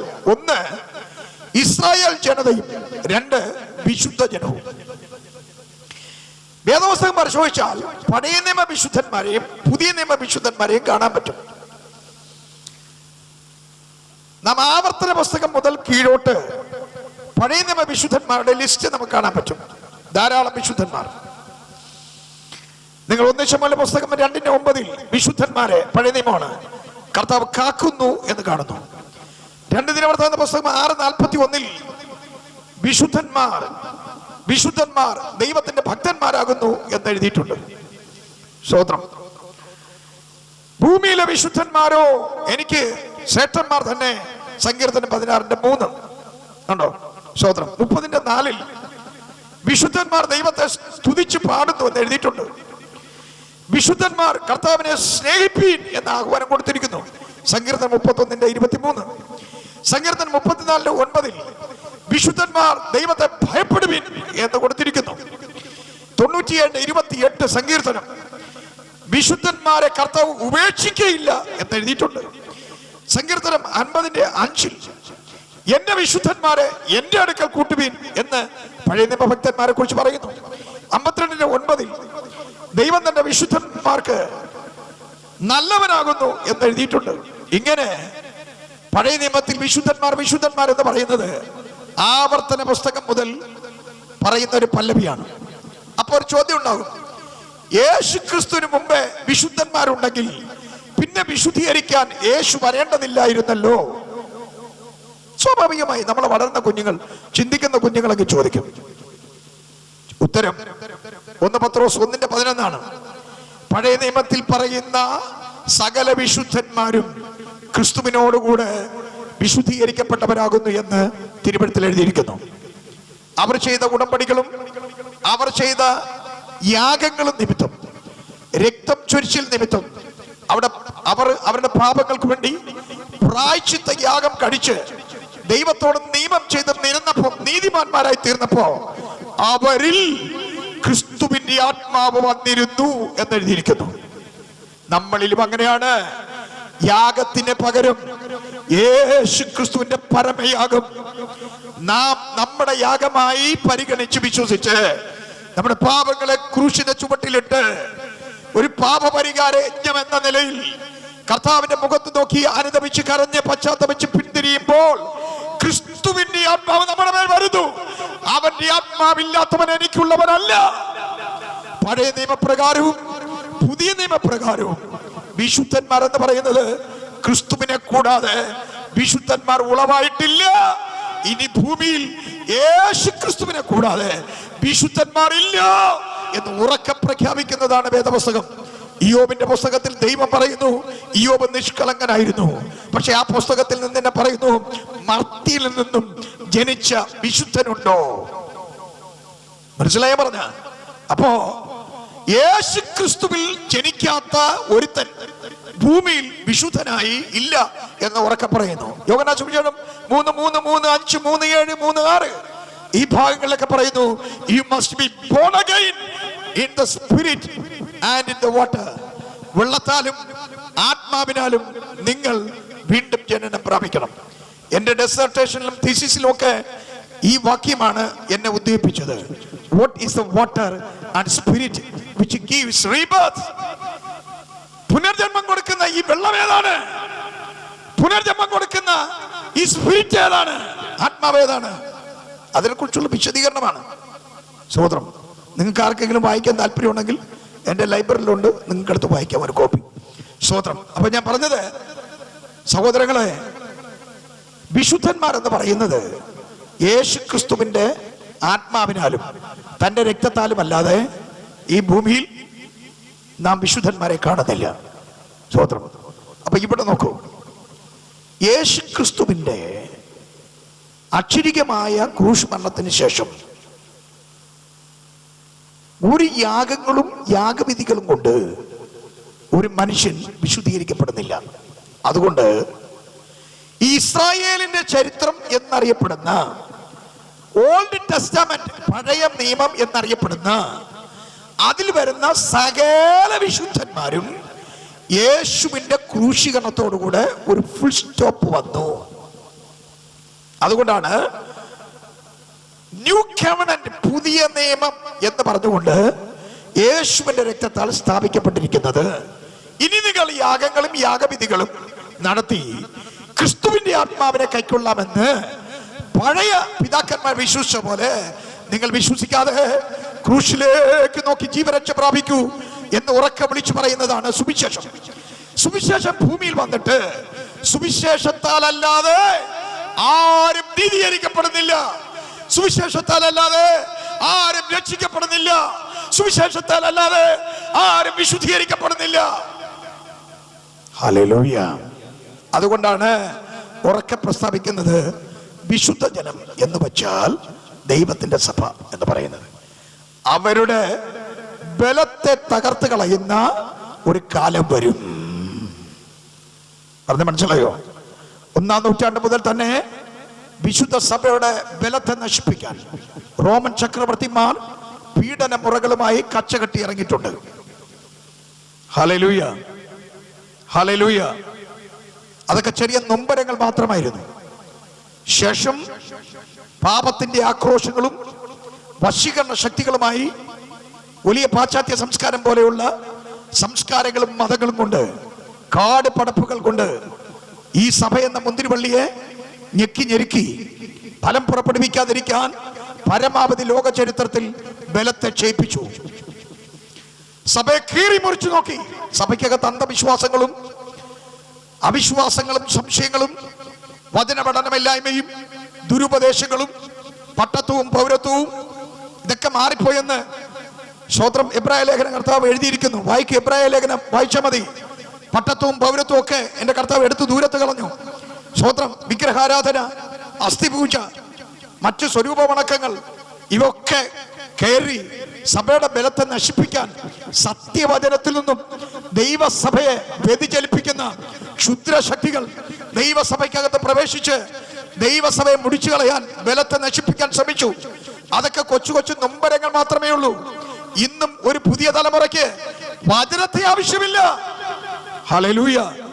ദൈവസഭയുടെ ബലത്തെ കെടുത്തിക്കളയുന്ന എത്രയോ ദുർവർത്തമാനങ്ങൾ, എത്രയോ ഇടപാടുകൾ, എത്രയോ ചെയ്തികൾ, എത്രയോ ജീവിതങ്ങൾ, അങ്ങനെ കച്ചകെട്ടി ഇറങ്ങിയിരിക്കുന്ന രാഷ്ട്രീയ വ്യവസ്ഥിതി പോലും ഉണ്ടായിക്കൊണ്ടിരിക്കുന്നു. ഇതിനേക്കാൾ എല്ലാറ്റിനേക്കാളുപരി ഇതൊക്കെ ഒരമ്മയ്ക്ക് ഗർഭകാലത്തുണ്ടാകുന്ന വേദന പോലെ മാത്രമേ ഉള്ളൂ. പക്ഷേ ഒരുമിച്ച് അങ്ങേറ്റം മുതൽ ഇങ്ങേറ്റം വരെ സർവവിശുദ്ധന്മാരുടെയും ബലത്തെ കെടുത്തിക്കളയുന്ന, തകർത്ത് കളയുന്ന ഒരു സംവിധാനം ഭൂമിയിൽ ഉണ്ടാകും. അത് യേശുവിന്റെ വരവിന്റെ കാലൊച്ച എന്ന് നിങ്ങൾ മനസ്സിലാക്കണമെന്ന് പറഞ്ഞു. ഹല്ലേലൂയ. നിങ്ങൾ നിസ്സാരമായി കരുതുന്നോ ഒരു മഹാമാരി വന്നപ്പം ഞായറാഴ്ച മാത്രം അടച്ചിട്ടത് ഈ മഹാമാരി മാറ്റാനുള്ള ശ്രമമായിരുന്നോ? അല്ല. Antichrist is going to rule the world. ലോകത്തെ എതിർ ക്രിസ്തു ഭരിക്കാൻ പോകുന്നു. അവന്റെ നിയമ സംവിധാനത്തിൽ ആരാധന നിർത്തം ചെയ്യും എന്ന് എഴുതപ്പെട്ടിരിക്കുന്നു. കേരളത്തിൽ മാത്രമല്ല, ആഗോള വ്യാപകമായി ആരാധന നിർത്തി അടച്ചിട്ട് ആരാധിക്കാൻ ഇറങ്ങുന്നവരെ കൊന്നുകളയും എന്നെഴുതിയിരിക്കുന്നു. സ്തോത്രം. ആമേൻ. ഇതൊന്നും ദൈവജനത്തിന് ബാധകമല്ല എന്ന് പഠിപ്പിക്കുന്ന കള്ളപ്പെന്തിക്കോസ്തുടെ കാലത്താണ് നമ്മൾ ജീവിക്കുന്നത്. വായിക്കേ, അവര് ആരാണെന്ന് നോക്കാം നമുക്ക്. വിശുദ്ധ ജനമാരാണെന്ന്. സ്തോത്രം. മത്തായി സുവിശേഷം 24 അധ്യായത്തിൽ ശിഷ്യന്മാരോട് യേശു പറയുന്നു, നിങ്ങളുടെ ഓടിപ്പോക്ക്, ശിഷ്യന്മാരുടെ ഓടിപ്പോക്ക് ആ കാലത്ത് ശീതകാലത്തോ ശബത്തിലോ സംഭവിക്കാതിരിക്കാൻ നിങ്ങൾ സൂക്ഷിച്ചുകൊള്ളുവീൻ. ഈ നിങ്ങൾ ആരാ? സകല ജാതികളെയും ശിഷ്യരാക്കിക്കൊള്ളുവീൻ എന്ന് അരുളി ചെയ്ത ഉളവാക്കപ്പെട്ട ശിഷ്യഗണത്തെ കുറിച്ച് പറയുന്ന ഒരു കാര്യമാണ് നിങ്ങൾ, എന്റെ ജനം, നിങ്ങൾ. അടുത്ത പ്രസ്താവന നോക്കൂ. വെളിപ്പാട് പുസ്തകം 2:8 മുതൽ 10 വരെ സഭയ്ക്ക് ദൂത് കൊടുക്കുകയാണ്. സ്മുർന്ന സഭയ്ക്ക് ദൂത് കൊടുക്കുന്നു. വചനകത്ത് കയറുന്നുണ്ടോ? അതോ ഇക്കിളിപ്പെടുത്തുന്ന ഞാൻ കൈയടിച്ചിട്ടുണ്ട് ഭൂതം വരുന്നെന്ന് പറയട്ടോ? സ്തോത്രം. Jesus name. വചനം കയറിയില്ലെങ്കിലേ കഷ്ടകാലത്ത് തകർന്നു പോകും. നിന്റെ ബലത്തെ കെടുത്തിക്കളയുമെന്ന്. വിശുദ്ധന്മാരുടെ ബലത്തെ കെടുത്തിക്കളയുന്ന, അവന്റെ വിശ്വാസത്തിന്റെ ബലത്തെ, അവന്റെ വിശ്വാസത്തിന്റെ വീര്യത്തെ, അവന്റെ വിശുദ്ധിയെ, അവന്റെ ആത്മബലത്തെ, വചനത്തിലുള്ള അവന്റെ ആശ്രയത്വത്തെ തകർത്ത് കളയുന്ന ഒരുത്തൻ വരുന്നു. ലോകവ്യാപകമായി മഹാസർപ്പം അവനെ ശക്തിയാൽ സ്വാധീനിച്ച് വിശുദ്ധന്മാരുടെ ബലത്തെ തകർത്ത് കളയും എന്നെഴുതിയിരിക്കുന്നു. അങ്ങ് തകർന്നു പോകാതിരിക്കാനാണ് ഞാൻ ഈ പറയുന്നത് നേരത്തെ. സ്തോത്രം. ഒന്നെങ്കിലും കേട്ട് ജീവരക്ഷ പ്രാപിക്കട്ടെ എന്ന് കരുതിയിട്ടാണ്. സ്തോത്രം. വായിക്ക്. വെളിപ്പാട് പുസ്തകം 2-ാം അധ്യായം 8 മുതൽ വാക്യങ്ങൾ സ്മുർന്ന സഭയ്ക്ക് എഴുതുന്ന ദൈവത്തിന്റെ അരുളപ്പാടാണ്. സ്മുർന്നയുടെ സഭയ്ക്ക് എഴുതുന്നത് കണ്ടാ. ഈ പെന്തിക്കോസ്തുകാരുടെ സ്വഭാവം പറയാറുണ്ട്, ഈ സഭയുടെ ദൂതുകളൊക്കെ ഇന്ന് ആവശ്യമാണെന്ന്. സ്മുർന്ന സഭയെ കുറിച്ച് ഇന്നത്തെ സഭയെ പ്രസംഗിക്കാത്ത ഒരു ഉപദേശമാരുമില്ല. എന്നാലും ഈ വചനമായി അവർ വിശ്വസിക്കില്ല. സ്തോത്രം. 10-ാം വാക്യത്തിൽ എന്താ പറയുന്നത്? നീ ആര്? സഭ സഹിപ്പാനുള്ളത് പേടിക്കണ്ട. നിങ്ങളെ പരീക്ഷിക്കേണ്ടതിന് പിശാച് നിങ്ങളെ ചിലരെ തടവിലാക്കുവാൻ പോകുന്നു. കണ്ടാ? അപ്പൊ മനസ്സിലായോ? അന്ത്യകാല പ്രവചനമാണ് വെളിപ്പാട് പുസ്തകം. പറയുന്നു, ദൈവജനത്തെ തടവിലാക്കി ദൈവസഭയുടെ വിശുദ്ധന്മാരുടെ ബലത്തെ തകർത്ത് കളയുന്നു. നമ്മുടെ ഭാര്യയെ പിടിച്ചുകൊണ്ട് പോകുമ്പോൾ തടവിലാക്കാൻ, ഭർത്താവിനെ പിടിച്ചുകൊണ്ട് പോകുമ്പോൾ കർത്താവിനേക്കാൾ സ്നേഹമുള്ള ഭാര്യ എന്ത് ചെയ്യും? കർത്താവിനോടുള്ള സ്നേഹത്തെക്കാൾ ഭർത്താവിനോട് സ്നേഹമുള്ള ഭാര്യ എന്ത് ചെയ്യും? കർത്താവിനോടുള്ള സ്നേഹത്തെക്കാൾ ഭാര്യയോടും മക്കളോടും സ്നേഹം പുലർത്തുന്നവൻ ബലം വർദ്ധിക്കോ ബലം കുറയോ? അവിടെയാണ് കാര്യം. സ്തോത്രം. തടവിലാക്കും. ഇനി നിങ്ങൾ വായിക്കൂ. 3-ാം അധ്യായം 10-ാം വാക്യം വേഗത്തിൽ വായിച്ചു തരൂ. അടുത്ത സഭയെ കുറിച്ച് പറയാണ്. കഷ്ടതയെ കുറിച്ചുള്ള സഹിഷ്ണുതയെ കുറിച്ചുള്ള എന്റെ വചനങ്ങളെ നീ കാത്തുകൊണ്ടതിനാൽ ഭൂമിയിൽ വസിക്കുന്ന ആ സകലരെയും പരീക്ഷിക്കേണ്ടതിന് ഭൂതലത്തിൽ എങ്ങും വരുവാനുള്ള പരീക്ഷ കാലത്ത് ഞാനും നിന്നെ കാക്കും. 11 വാക്യം വായിച്ചു, 2:11. ഞാൻ വേഗം വരുന്നു,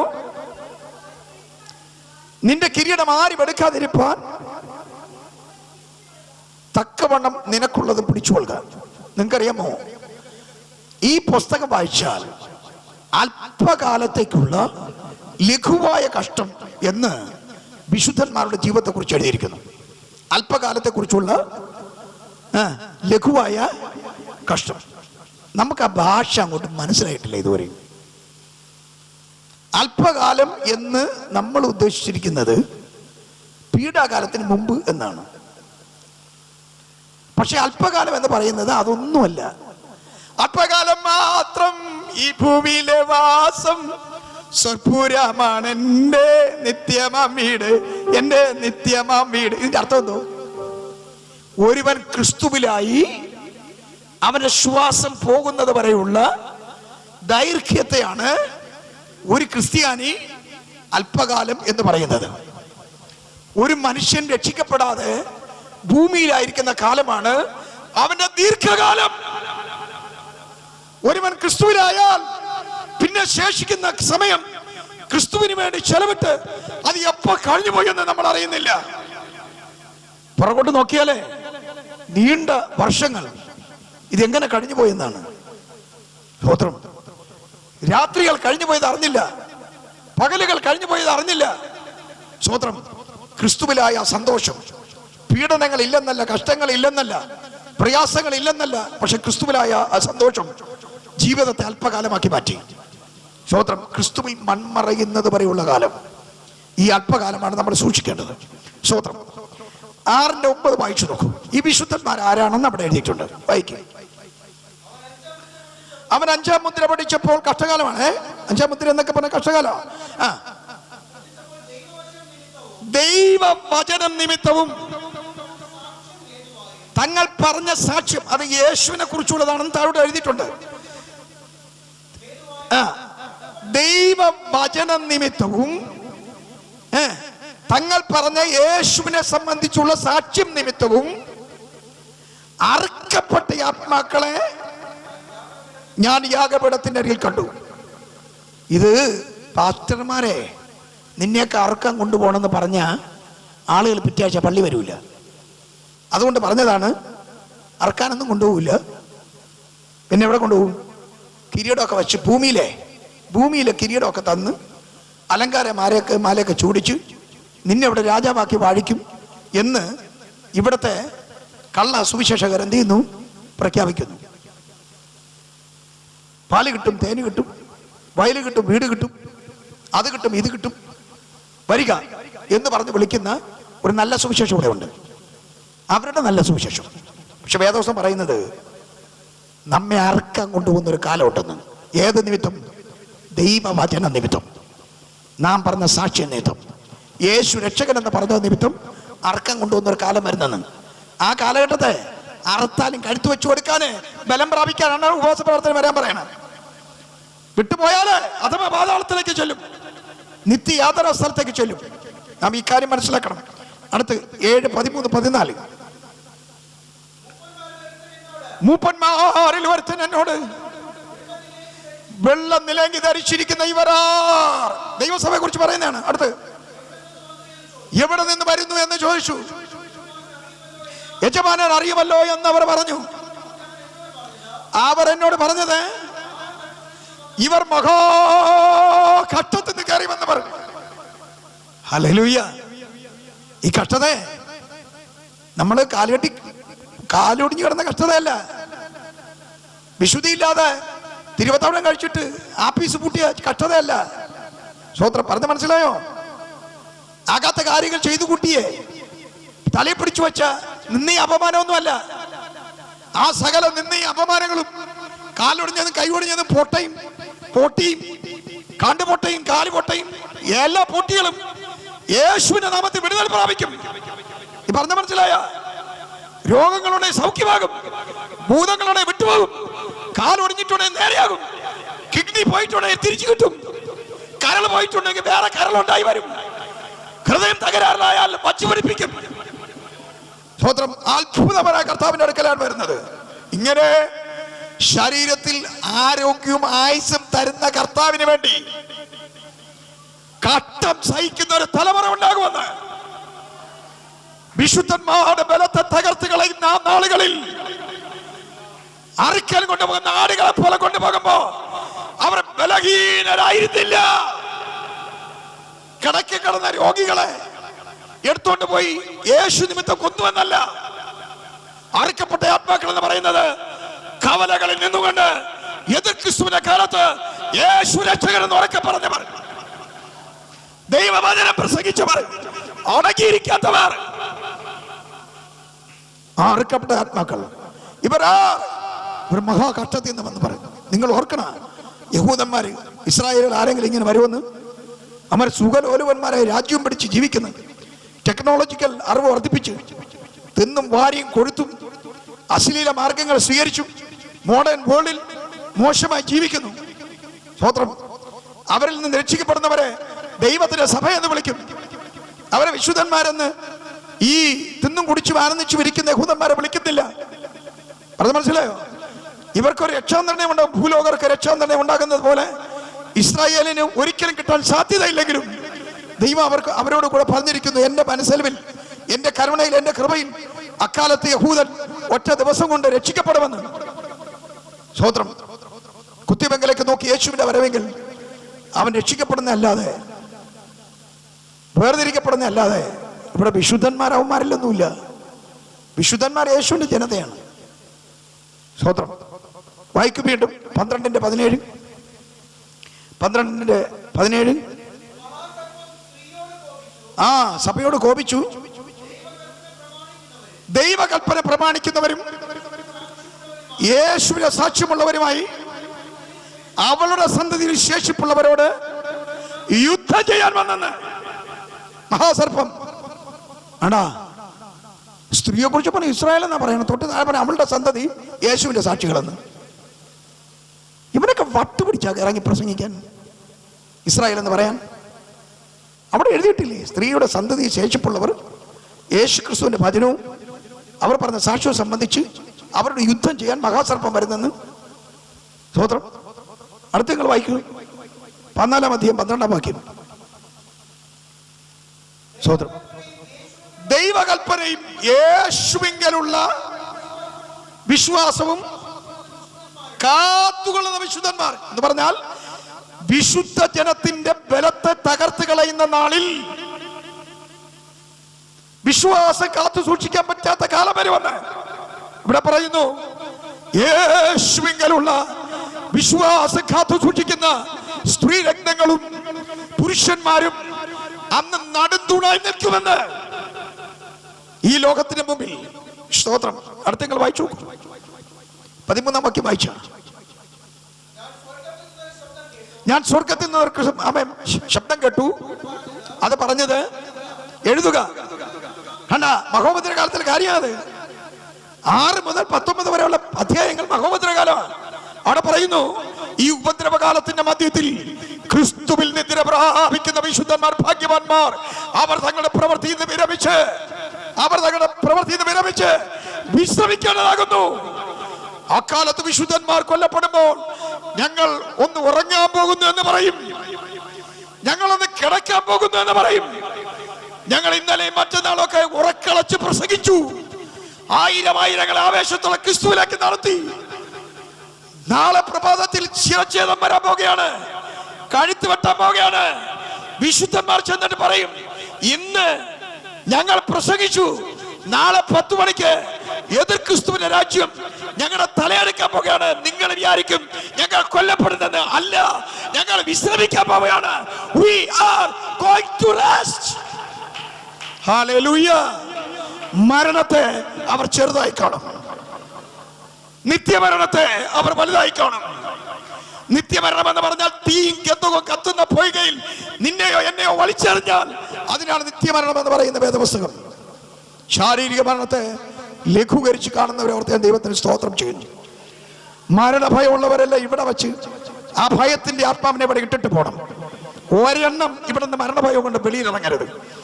യേശുവിന്റെ നാമത്തിൽ, യേശുവിന്റെ നാമത്തിൽ, യേശുവിന്റെ നാമത്തിൽ, യേശുവിന്റെ നാമത്തിൽ, യേശുവിന്റെ നാമത്തിൽ, യേശുവിന്റെ നാമത്തിൽ every spirit of fear, every spirit of fear for death, in the mighty name of Jesus we bind them all.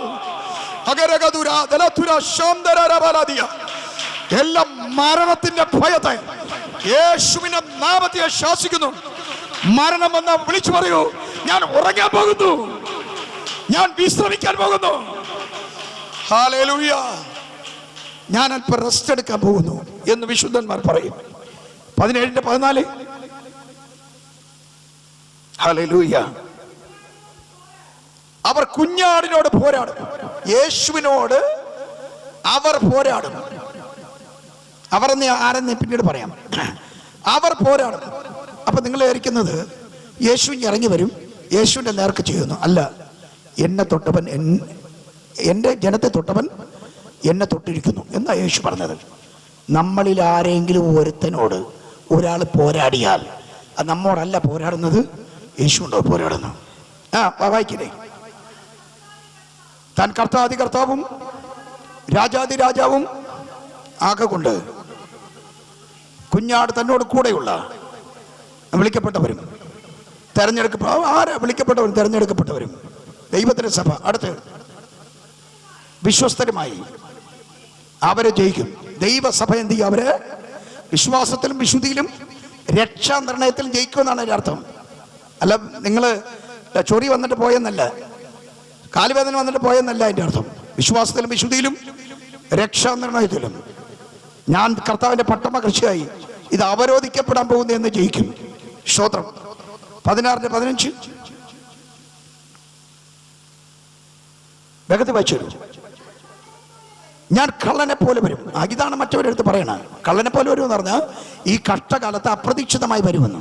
ഈ കഷ്ടകാലത്ത് അൺഎക്സ്പെക്ടഡ്ലി കംസ്. ആരും നനയാത്ത നാഴികയിൽ മനുഷ്യപുത്രൻ വരുന്നത് കൊണ്ട് നിങ്ങൾ ഒരുക്കിയിരിപ്പിൻ. ഈ നനയാത്ത നാഴിക എന്ന് പറഞ്ഞാൽ മഹാകഷ്ടകാലം എന്ന് യേശു പറഞ്ഞിട്ടാണ് പറയുന്നത്. നനയാത്ത നാഴിക കഷ്ടകാല സംഭവങ്ങളുടെ നടുവിൽ നിങ്ങൾ നനച്ചിരിക്കാതിരിക്കുമ്പോൾ വരുന്നത് കൊണ്ട് അപ്രതീക്ഷിതമായി എന്നെഴുതിയിരിക്കുന്നു. കള്ളനെ പോലെ അപ്രതീക്ഷിതമായി യേശു വരുന്നത് കൊണ്ട് തന്റെ പാപത്തിന്റെ ലജ്ജ കാണുമാറ് പാപനഗ്നരായി നടക്കാതിരിപ്പാൻ, അഥവാ മലയാളത്തിൽ പറഞ്ഞ പാപം ചെയ്ത് നടക്കാതിരിപ്പാൻ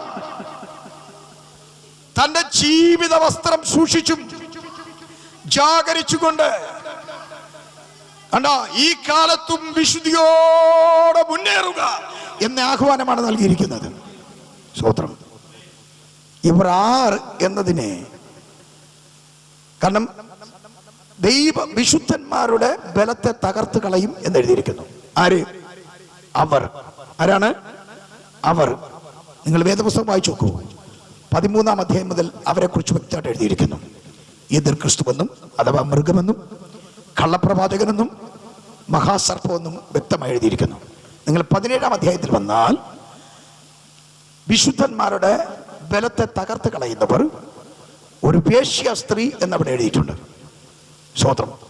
ആ വേശ്യ സ്ത്രീ ആര് എന്ന് ചോദിച്ചാൽ അവൾ ചുവപ്പ് കൊടുത്ത് ഇരിക്കുകയാണ്. ആര് എന്ന് ചോദിച്ചാൽ തൊട്ട് താഴെ എഴുതിയിരിക്കുന്നു വംശങ്ങളും പുരുഷാരങ്ങളുമാണ്. എതിർ ക്രിസ്തുവിന്റെ രാജ്യത്തിലെ ഓരോ ആളുകളും വിശുദ്ധന്മാരുടെ ബലത്തെ തകർത്ത് കളയും. ഇന്ന് കോവിഡ് വന്നപ്പോഴേ നമ്മുടെ ഒരു സഹോദരി നിമിത്തം രാജായി നഗറിൽ പുറത്തിറങ്ങാൻ പറ്റിയില്ലെന്ന് ചില വീട്ടുകാരെൻ്റെ അടുത്ത് പറഞ്ഞു. കാരണം ആ സഹോദരി എന്ത് ചെയ്തിരിക്കുന്നു? ആരെ വന്ന് ആശാവർക്കരെ പോലെ ആക്കിയിരിക്കുന്നു. ഈ വീട്ടിനകത്ത് നിന്ന് ആരെങ്കിലും പുറത്തിറങ്ങണമെങ്കിൽ എന്ത് ചെയ്യണം? നിങ്ങൾ പിടിച്ചു തരണം. ഇന്നലത്തെ പത്രത്തിലുണ്ടായിരുന്നു, ഇനി ലോക്ക്ഡൗൺ ഇല്ല, പിടിച്ചു തരാൻ ആളുകളെ ആക്കുമെന്ന്. പിടിച്ചു തരാൻ കോവിഡ് ബാധിതരായ ആരെങ്കിലും പുറത്തിറങ്ങണമെങ്കിൽ എന്ത് ചെയ്യും? പിടിച്ചു തരാൻ അടുത്തുള്ളവരെ ആക്കും. ഇതൊക്കെയാണ് ഇതിനകത്ത് എഴുതി വച്ചിരിക്കുന്നത്. എതിർ ക്രിസ്തുവിൻ്റെ കാലത്ത് എതിർ ക്രിസ്തുവിൻ്റെ വംശങ്ങളും പുരുഷാരങ്ങളും എന്നറിയപ്പെടുന്ന മേശ്യ രാജ്യമാണത്. കാരണം സ്ത്രീയെ രാജ്യത്തോട് ഉപമിച്ചിരിക്കുന്നു, രാജ്യത്തെ സ്ത്രീയോട് ഉപമിച്ചിരിക്കുന്നു.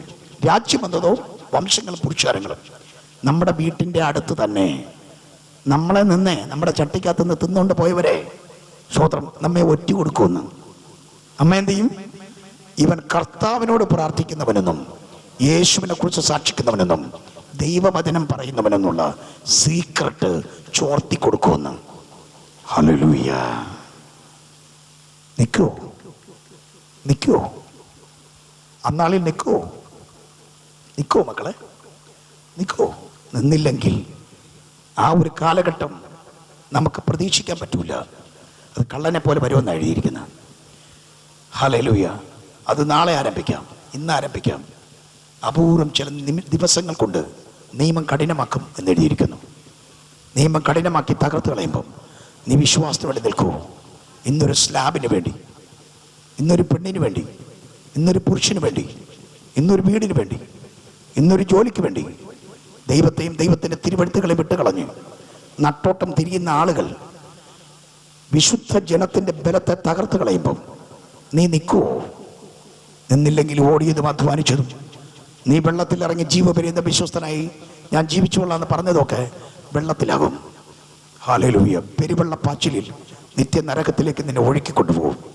ഇതാണ് ദൈവവചനം നമ്മെക്കുറിച്ച് പറയുന്ന ഏറ്റവും വലിയ വാണിംഗ്. നമുക്കിന്ന് ദൈവസന്നിധിയിൽ കണ്ണുകളടച്ച് കർത്താവിൻ്റെ സന്നിധിയിൽ ഏൽപ്പിച്ച്, കർത്താവേ, എൻ്റെ ബലത്തെ നശിപ്പിക്കാൻ ഇടവരാതെ എൻ്റെ ബലത്തെ സൂക്ഷിച്ചു കൊള്ളുന്ന കർത്താവിൻ്റെ കരങ്ങളിലേക്ക് ഞാൻ ഏൽപ്പിക്കുന്നു എന്നെ. ഒടുവിൽ കർത്താവിലും അവൻ്റെ അമിത ബലത്തിലും ശക്തിപ്പെടുവീൻ എന്ന് യേശു കൽപ്പിച്ചു. ഹല്ലേലൂയ. എൻ്റെ ബലഹീനത തികഞ്ഞു വരുന്ന യേശു ക്രിസ്തുവിൻ്റെ ശക്തിക്കായി സ്തോത്രം. സുവിശേഷം രക്ഷയ്ക്ക് നമ്മെ ശക്തിയുള്ളതാക്കി ബലമുള്ളതാക്കി മാറ്റുന്നു. ദൈവവചനം